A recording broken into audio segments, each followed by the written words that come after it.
এই ছেলেটি 12 বছর আগে মারা গিয়েছিল, কিন্তু হঠাৎ করেই সে স্কুলের ছাদে জেগে উঠে। তার মনে হচ্ছিল সে যেন একটা অদ্ভুত স্বপ্ন দেখছিল।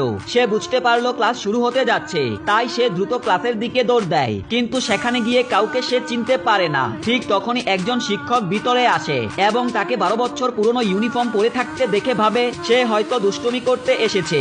শিক্ষক নিরাপত্তা রক্ষীকে ডাকতে যায়, কিন্তু ছেলেটি ততক্ষণে বাহিরে চলে গেছে। বাহিরে এসে সে দেখতে পায় একটি ইলেকট্রনিক স্ক্রিনে লেখা আছে সাল 2017। সে অবাক হয়ে গেল, এখন তো 2005 সাল হওয়া উচিত ছিল। তখন তার মনে পড়লো তার ছোট ভাই বোন আছে যারা তার অপেক্ষায় ছিল।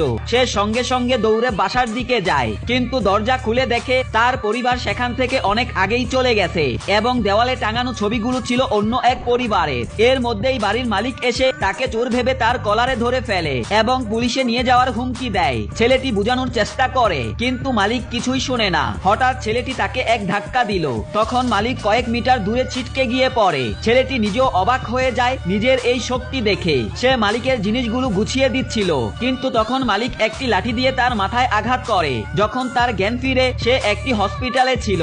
একজন ডাক্তার তার মাথায় ব্যান্ডেজ করে দিচ্ছিল এবং একজন পুলিশ অফিসার তাকে জিজ্ঞাসাবাদ করছিল। ছেলেটি বলে, আমার নাম জ্যাক, আমি 7 জুন 1947 সালে জন্মেছি। পুলিশ অফিসার বিশ্বাস করতে চায় না। তিনি বলে, যদি তুমি 1947 সালে জন্মে থাকো তাহলে তোমার 31 বছর বয়স হওয়া উচিত। অফিসার ভাবলেন ছেলেটি মিথ্যা বলছে, তখন তাকে থানায় নিয়ে যাওয়ার সিদ্ধান্ত নেয়। কিন্তু অফিসার যখন অনলাইনে তার তথ্য খুঁজে দেখে সে সত্যি বলছে এবং রেকর্ড অনুযায়ী জ্যাক 12 বছর আগে মারা গিয়েছিল।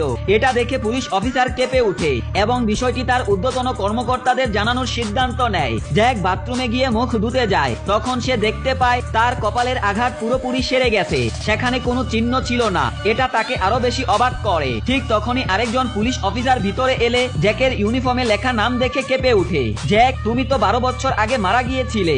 এই অফিসার ছিল জ্যাকের পুরনো স্কুল বন্ধু। ভয়ে অজ্ঞান হয়ে মাটিতে পড়ে যায়। দুপুরে তারা দুজন একসাথে খাবার খাচ্ছিল। জ্যাকের বন্ধু কাঁপতে কাঁপতে জ্যাকের হাত ছুঁয়ে দেখে, তখন সে বুঝে যায় এটা কোনো ভূত না। সে জ্যাককে জিজ্ঞাসা করে, তুমি কি সত্যি মারা গিয়েছিলে? তাহলে তুমি কিভাবে আবার বেঁচে ফিরলে?